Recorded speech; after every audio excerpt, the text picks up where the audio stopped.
Ladies and gentlemen, I'm pleased to introduce Shaperon today at Bio Europe Spring 2020. Shaperon was founded with one key message to the world, a novel insight of immunology. Through this great opportunity, I would like to present what I mean by that. Let's take a short journey with me, shall we?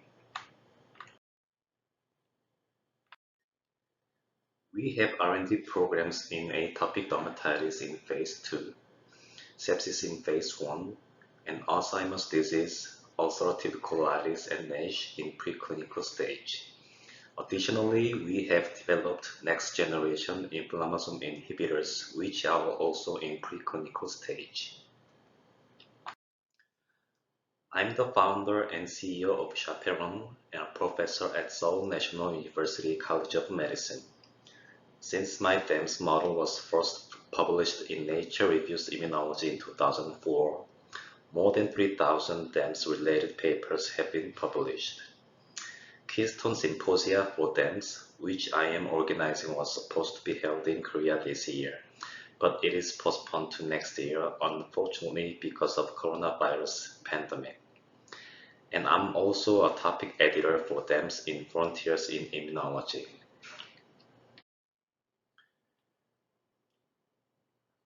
Microbial infections such as coronavirus and sterile tissue damages activates inflammasomes in patients that cause various kinds of inflammatory diseases in humans eventually. In molecular terms, PAMs and DAMs turn on the switch of inflammasome, which is like the engine of a car. While many inflammasome inhibitors are under development, there are still many medically unmet needs to overcome in the development of inflammasome inhibitors. First of all, P2X7 is expressed on almost all kinds of tissues, potentiating off-target effects. And secondly, P2X7 shows very high number of SNPs, while 10 isotopes were found. Likewise, NLRP3 shows many SNPs, which is interpreted that human-to-human variations do exist in terms of efficacy of one specific drug. And thirdly, there are many redundant pathways like NLPR1, NLRC4, and AIM2. Thus, the action of suppressing NLRP3 is compensated by the action of redundant pathways.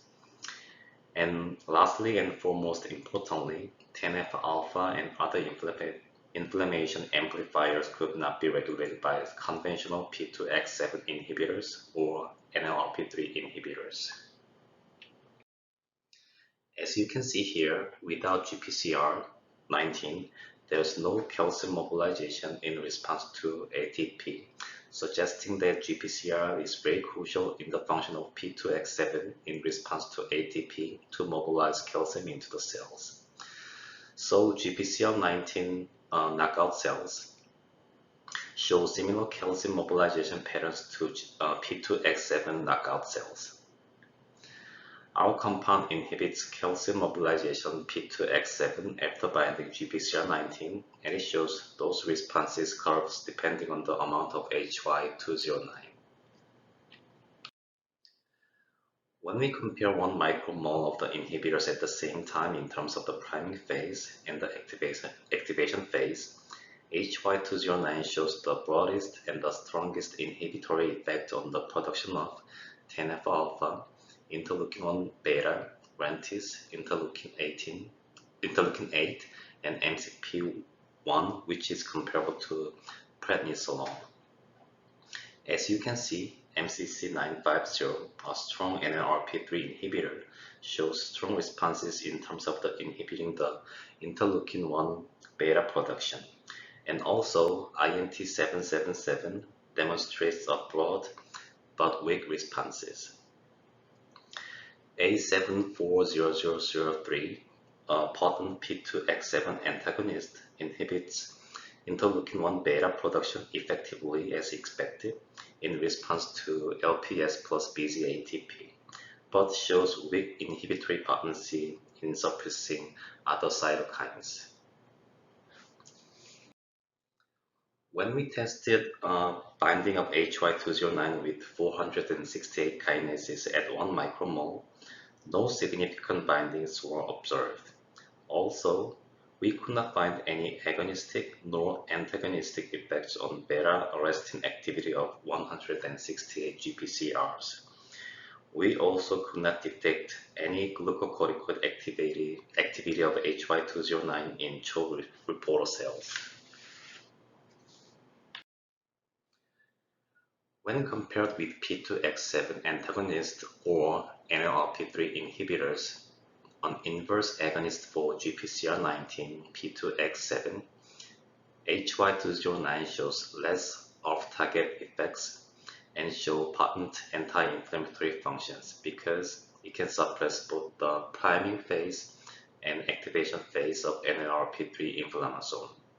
Furthermore, because non-polymorphic GPCR inhibits function of P2X7 after binding with HY209, there is no redundancies and no polymorphism commonly found in conventional P2X7 antagonists and NLRP3 inhibitors.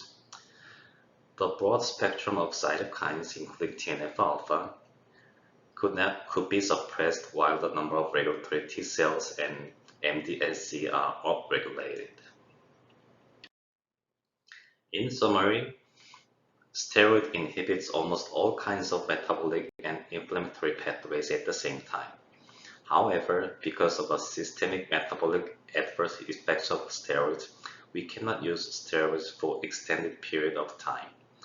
In contrast, NSAID inhibits functions of specific molecules. Because of this limited function, tissue damages due to other uncontrolled pro-inflammatory pathways are not adequately addressed. When compared with the steroids or NSAIDs, our NK, inhibiting a broad spectrum of inflammatory pathways without metabolic derangements, manages inflammatory disorders in both effective and safe way. Following are in vitro and in vivo data demonstrating the potency of our compound in various disease models. In atopic dermatitis model, activation of NLRP3 inflammasome in keratinocytes is effectively downregulated, while various pro-inflammatory cytokines suppressed and anti-inflammatory cytokines are upregulated both in spleen and skin. This shows efficacy of HY209 for atopic dermatitis in terms of clinical and histopathological scores better than dexamethasone PDE4 inhibitor and JAK inhibitor.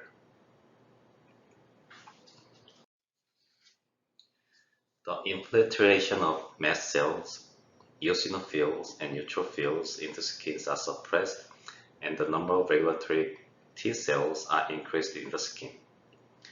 Further, the number of regulatory T cells increased upon treatment with HY209 in vitro.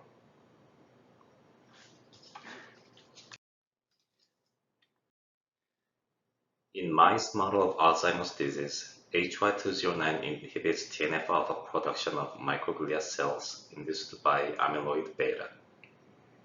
The inflammasome activation of microglia by amyloid beta is also suppressed.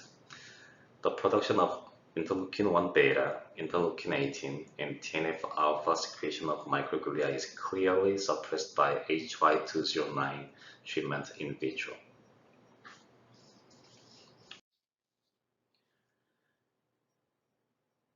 In vivo, inflammasomal activation in frontal cortex of 5X FAD mice was inhibited after feeding with HY209 orally for 10 weeks. Interestingly, HY209 increases phagocytosis of amyloid beta by microglia cells both in vitro and in vivo. Because of the phagocytosis of amyloid beta plaques by microglia, the number of amyloid beta plaques in frontal cortex and hippocampus might be decreased.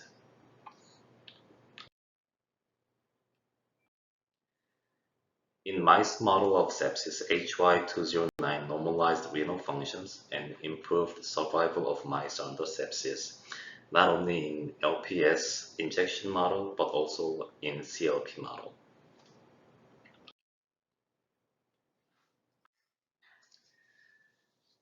In mice model of ulcerative colitis induced by DSS, HY209 suppressed production of pro-inflammatory cytokines such as interleukin-1 beta, TNF-alpha, and also improved histopathological scores in addition to survival rate of the mice.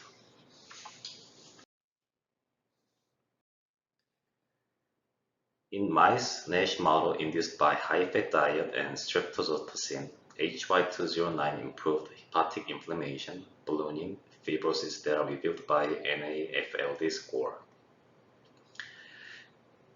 As was shown in other mice model of inflammation, HY209 treatment was also decreased plasma level of TNF-alpha. In summary, HY209 is the world's first NLRP3 inflammasome inhibitor that can inhibit both TNF-alpha and interleukin-1 beta by targeting GPCR19 that inhibits P2X7 on myeloid immune cells. HY209 overcomes the limitations of conventional inflammasome inhibitors like polymorphism of P2X7 and NLRP3 and off-target effects because P2X7 is broadly expressed on the cells and redundant pathways of NLRP3. Also, we've shown that it increases the number of regulatory T cells and myeloid-derived suppressor cells. We have the most advanced clinical pipelines among the developers of inflammasome inhibitors. If you have any questions or inquiry, please feel free to contact us anytime. Thank you very much for your attention.